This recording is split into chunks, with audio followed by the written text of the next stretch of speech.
अभी तक तो वेल स्टूडेंट्स, अभी तक हम लोगों ने जो है फूड के जो कंपोनेंट्स हैं यानी कि जो की न्यूट्रिएंट्स हैं उनके बारे में जाना, उन न्यूट्रिएंट्स का क्या रोल है हमारी बॉडी में, क्या फंक्शन है, ये हमने जाना। और फिर हमने ये भी देखा कि किस तरह से जो है डिफरेंट तरह के फूड आइटम्स से हमें ये न्यूट्रिएंट्स मिलते हैं, राइट। और इससे आगे बढ़ते हुए हमने ये भी देखा कि किस तरह से बैलेंस डाइट जो है वो इन सभी न्यूट्रिएंट्स का की जो नेसेसरी क्वांटिटी है वो हमें प्रोवाइड करती है। और ये जो बैलेंस डाइट है ये खुद जो है वो हमारे एज, हमारे हेल्थ कंडीशन और हमारे वर्क स्टाइल वगैरह पर जो है बेस्ड होती है। अब इसके बाद जो है हम लोग अभी के सेशन में बात करने वाले हैं कि हमारे कुकिंग मेथड्स में क्या क्या गलतियां होती हैं जिसकी वजह से न्यूट्रिशंस का लॉस हो सकता है। और अगर हमें बैलेंस डाइट ना मिले तो मैल नॉरिशमेंट की वजह से किस तरह की हेल्थ प्रॉब्लम्स आ सकती है हमारे लिए। Okay, so well let's jump into the book now, right. चलिए, तो पहले हम लोग जो है फॉल्टी कुकिंग प्रैक्टिसेस को देखेंगे। Now, some nutrients in the food may be lost due to faulty cooking practices. Okay? गलत खाना बनाने की गलत जो है प्रैक्टिसेस की वजह से, खाना बनाने की गलत जो है प्रक्रिया की वजह से जो है कुछ न्यूट्रिएंट्स का नुकसान हो सकता है। अब ये फॉल्टी प्रैक्टिसेस क्या है? So like cooking food in a large quantity of water and then throwing away the extra water reduces its nutrient content. अब इसे मान लीजिए कि आप जो है सब्जी वगैरह को पूरा पहले पानी में डाल के बॉईल करते हैं, फिर उस पानी को फेंक देते हैं और तब उस उबाले हुए सब्जी को जो है आप खाना बनाने में, सब्जी बनाने में यूज करते हैं। तो इस केस में जो है क्या आपको लगता है कि न्यूट्रिएंट्स का नुकसान हुआ है कि नहीं हुआ है? तो ये भी जो है फॉल्टी कुकिंग प्रैक्टिसेस में आएगा। या फिर मान लीजिए आप वेजिटेबल बनाते हैं और उसमें जो है करी बनाने के प्रोसेस में आप ढेर सारा वाटर ऐड कर देते हैं, राइट। और बाद में जो है लोग क्या करते हैं, तो वेजिटेबल पीसेज को चुन के खा जाते हैं और उस करी के वाटर को जो है लोग छोड़ दिए। तो यानी कि काफी सारा न्यूट्रिएंट जो है तो वो तो उस करी के पानी के साथ ही चला गया ना। दूसरी जो एक फॉल्टी प्रैक्टिस है दैट इज ओवर कुकिंग। जब आप खाना को बहुत देर तक चूल्हा पर चढ़ाकर पका रहे हैं ना, over cooking leads to the loss of vitamin such as vitamin C. बहुत ज्यादा जो हम खाना को पकाते हैं तो ओवर कुकिंग की वजह से विटामिन सी का नुकसान होता है। Now repeated washing of rice and pulses decreases their nutrient content. बार बार जो हम चावल और दाल वगैरह को धोते हैं इससे उनका न्यूट्रिएंट कंटेंट जो है वो जो है घटता है। Peeling the skin of vegetables and fruits such as potatoes and apples respectively results in the loss of vitamins, minerals and roughage. तो सब्जी सब का जो हम छिलका हटाते हैं या फल वगैरह का जो छिलका हम लोग जो है निकाल देते हैं तो इसकी वजह से भी जो है विटामिन, मिनरल और रफेज का नुकसान होता है। Washing vegetables after cutting or peeling leads to a loss of vitamins and minerals. काटने या छीलने के बाद जो हम सब्जी को धोते हैं इससे भी विटामिन और मिनरल्स का लॉस होता है। Exposure of cut fruits to air for a long time may lead to the loss of vitamin content. फल वगैरह को काट के जब काफी देर हम खुला में छोड़ देते हैं तो इस वजह से भी विटामिन के कंटेंट का जो है लॉस हो सकता है। तो ये जो है कुछ फॉल्टी मेथड्स हैं जो कि हमें जो है अवॉइड करना चाहिए क्योंकि इससे जो है हमारे फूड में जो मौजूद न्यूट्रिएंट्स हैं वो कम हो जाएंगे।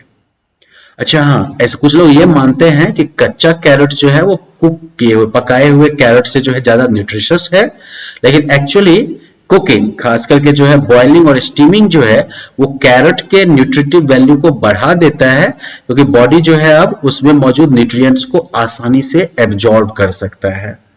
तो कच्चे कैरेट से ज्यादा अच्छा होगा अगर हम कैरेट को बॉईल करके खा लें। Okay, so let's move on now and talk about malnutrition कि अगर हमारे बॉडी को बैलेंस डाइट नहीं मिलती है तब क्या होगा। Now, the consumption of food less than the amount required by the body is known as undernutrition. Okay? जब जितना हमारे बॉडी को रिक्वायर्ड है, जितनी हमारी बॉडी की रिक्वायरमेंट है उससे अगर हम कम खाना खाते हैं, उससे अगर हम लेस फूड कंज्यूम करते हैं तो इसे कहते हैं अंडर न्यूट्रिशन। ओके, ये जो है अंडर न्यूट्रिशन का एग्जाम्पल हुआ। On the other hand deficiency or excess or of some of the essential nutrients in the diet is known as malnutrition. किसी एसेंशियल न्यूट्रिएंट के मात्रा में हमारे किसी एसेंशियल न्यूट्रिएंट के कह सकते हैं कि मात्रा में कमी या काफी बढ़ोतरी होना हमारे फूड में, that is called mall nutrition. Okay, तो माल न्यूट्रिशन या कुपोषण जो है इसको प्रभावित करने वाले बहुत सारे फैक्टर्स हैं, लाइक पॉवर्टी, गरीबी, इग्नोरेंस या अज्ञानता, शॉर्टेज ऑफ फूड, खाने की कमी, फॉल्टी फूड हैबिट्स, खराब जो खाने की हैबिट हो, लाइक जंक फूड खाना अच्छे फूड की जगह पर, फॉल्टी फूड डिस्ट्रीब्यूशन सिस्टम, हमारे यहाँ जो फूड डिस्ट्रीब्यूशन सिस्टम होता है वो अगर खराब हो कि लोगों को जो है सही अनाज सही समय पर ना पहुंच सके, या अच्छी कह सकते हैं कि क्वालिटी का अनाज अगर उनको सही टाइम पर नहीं मिल सके, तो ये हो गया. अब अगर जो है मैल न्यूट्रिशन होता है, यानी कि पर्टिकुलर जो है न्यूट्रिएंट की कमी होगी या फिर वो काफी ज्यादा हो जाएगा, तो ऐसे केसेस में जो है आदमी बीमार पड़ सकता है. Now diseases caused due to insufficient amount of nutrients in the diet over a long period of time are called deficiency diseases. खाने में जो है अगर काफी समय तक अगर खाने में जो है न्यूट्रिएंट्स की कमी अगर रहती है, तो उसकी वजह से जो बीमारी होती है उसे हम डेफिशिएंसी डिजीजेस कहते हैं. Deficiency diseases are also called nutritional disorders. Deficiency diseases को जो है न्यूट्रिशनल डिसऑर्डर भी कहा जाता है. Okay, now on this deficiency diseases or nutritional disorders, we also have this animation to watch. So let's watch it first and then we will move on.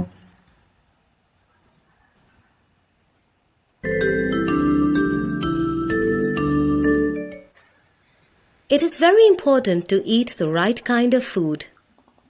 Food has nutrients which help our body perform various functions. When the body does not get the right amount of certain nutrients, we fall sick. Diseases that are caused by the lack of some particular nutrient are called deficiency diseases. Let us now learn about some of the deficiency diseases along with their causes and treatments. What has happened to this child?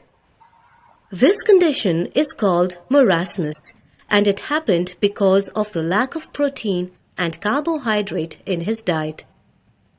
Other symptoms include dry and wrinkled skin like old people, frequent stomach disorders, and diarrhea. A child suffering from marasmus should be fed with food rich in carbohydrates and proteins such as wheat, soybean, eggs, sugar, potato, gram, fish, meat, and nuts. The kid you see in this picture is suffering from yet another protein carbohydrate deficiency disease called kwashiorkor. Affected children have a large belly that sticks out. Their growth is reduced. An enlarged liver may be also noticed when it is diagnosed. Children suffering from kwashiorkor should be given skimmed milk, porridge, that is dalia, khichdi, pulses, eggs, sugar, and potato, which are excellent sources of carbohydrates and proteins. Both marasmus and kwashiorkor are serious conditions of malnutrition. Vitamins are essential for a healthy life. Deficiency of vitamin A leads to night blindness. People suffering from this deficiency cannot see properly in the dark. Butter, carrot, papaya, curd, tomato, pumpkin, and fish are good sources of vitamin A. Deficiency of vitamin B leads to beriberi. Beriberi is a disease that affects the nervous system. It can affect the whole body and overall growth.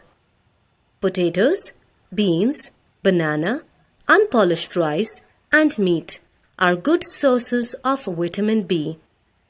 Scurvy is caused by deficiency of vitamin C. People suffering from scurvy start bleeding from their gums. In extreme cases, they may even lose their teeth. So how do we ensure that we get enough vitamin C in our body? Eat citrus fruits like oranges and lemons, and other fruits like guavas, carrots, and tomatoes, which are excellent sources of vitamin C. Deficiency of vitamin D causes rickets. Weak, thin, and brittle bones are the symptoms of rickets. Fish liver oil, eggs, milk, and milk products, and ample exposure to sunlight are excellent sources of vitamin D. Our body also needs minerals such as iodine, iron, and calcium to stay healthy. Goiter is caused due to the deficiency of iodine. A person suffering from goiter becomes weak and lethargic. In extreme cases, one develops swelling in the neck area. Affected persons should add iodized salt in their diet. Anemia is caused due to the deficiency of iron.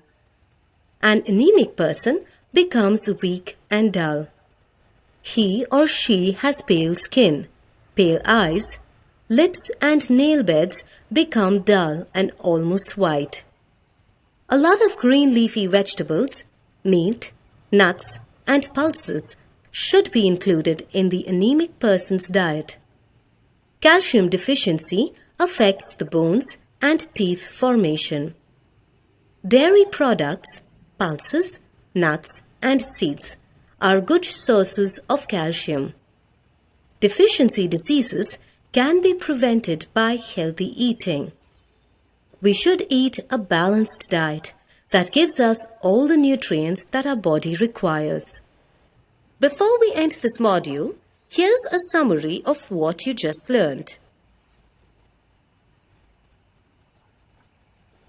So, well, students, in this video, we got an overview of all the deficiency diseases, right? Starting with the kwashiorkor to marasmus and everything. यहाँ पर जो है different vitamin की कमी से जो होने वाले डेफिशिएंसी डिजीज हैं उनका जो है लिस्ट दिया हुआ है टेबल 2.3 में,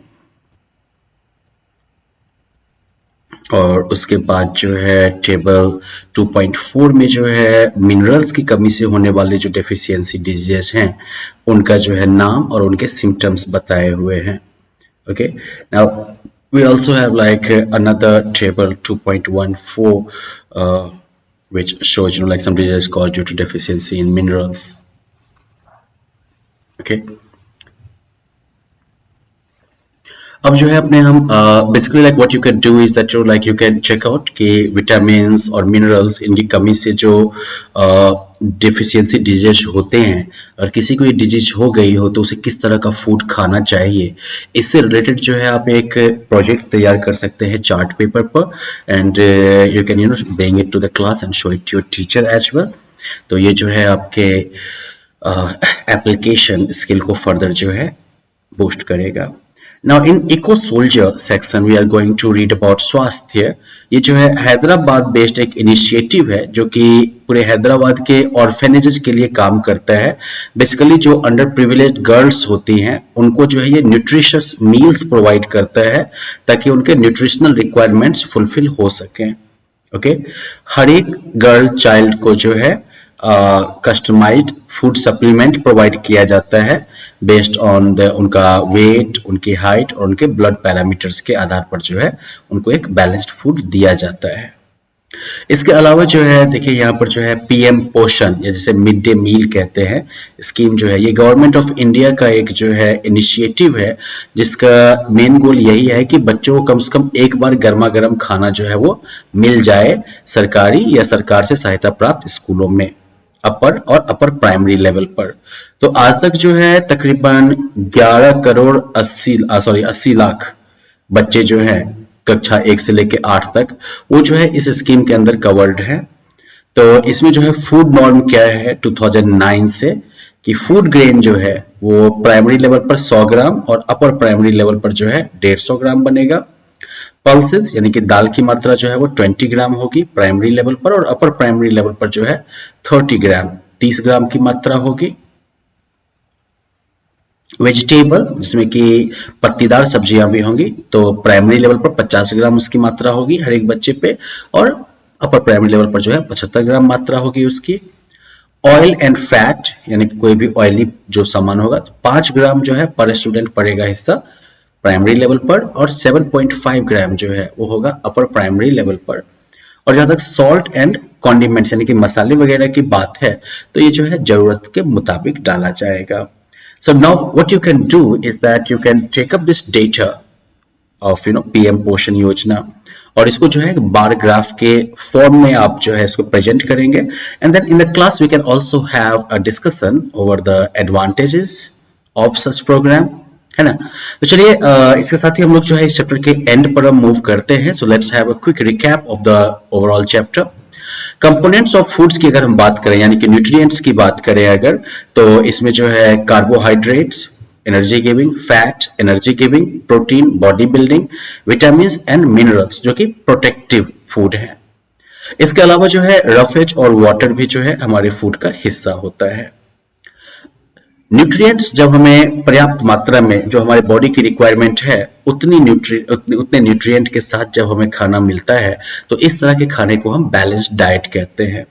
अब अगर बैलेंस्ड डाइट किसी को लंबे समय तक ना मिले और सर्टेन न्यूट्रिएंट्स जो हैं वो जरूरत से काफी कम या जरूरत से ज्यादा हो जाएं, तो ऐसे कंडीशन में मैल न्यूट्रिशन होता है, कुपोषण होता है, और कुपोषण की वजह से जो बीमारियां होती हैं उन्हें जो है डेफिशिएंसी डिजीजेज कहते हैं। ओके, तो प्रोटीन की कमी से जैसे कि क्वाशियोरकर बीमारी होती है, प्रोटीन और कार्बोहाइड्रेट की कमी से जो है मैरास्मस नाम की बीमारी होती है, विटामिन की कमी से जो है नाइट ब्लाइंडनेस, बेरी, स्कर्वी और रिकेट जैसी बीमारियां होती है, मिनरल्स की कमी से जो है एनीमिया और ग्वाइटर जैसी बीमारियां जो है वो होती है। So well, that's the end of this chapter. Hope you have understood it. And if you feel any like trouble understanding any part, you can always review and revisit the videos. Thank you.